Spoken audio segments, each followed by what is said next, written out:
Thanks for checking out this question from our daily live Zoom calls. Please like and subscribe to keep learning how we help the largest online community of self-directed retirement investors and entrepreneurs grow and control their retirement funds. The question presented is, if a Roth Solo 401k plan is terminated and either distributed or rolled into a Roth IRA, is it required to take an RMD that year if it was otherwise required?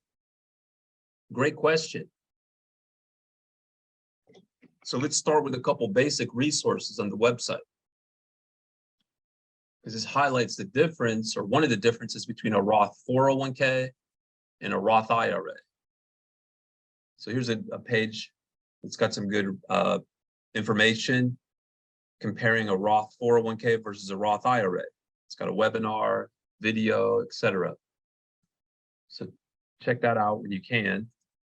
So one of the differences between a Roth 401k and a Roth IRA is that there's no RMD that applies to a Roth IRA. The RMD applies to a Roth 401k if there's a balance in the account as of December 31st. So if the assets are flushed out before the end of the year, then there's not going to be an RMD that applies. There's not going to be a required minimum distribution that applies to that Roth Solo 401k. Now, of course, you have to be eligible to roll money out of a Roth Solo 401k. But if you're 59 and a half or greater, which certainly you would be if you're concerned about RMDs, since that age is 72, then you would be able to, there'd be no triggering event. You could definitely transfer the money out to the Roth IRA. Now, that transfer is going to be a reportable event. So in other words, a 1099-R has to be issued. And we handle preparation and submission to the IRS of the 1099-R as part of our services. We capture the information with one of our online forms.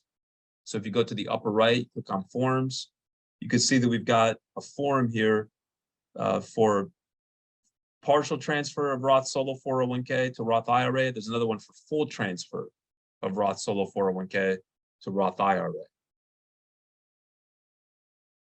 So hopefully that helps. Good, great questions.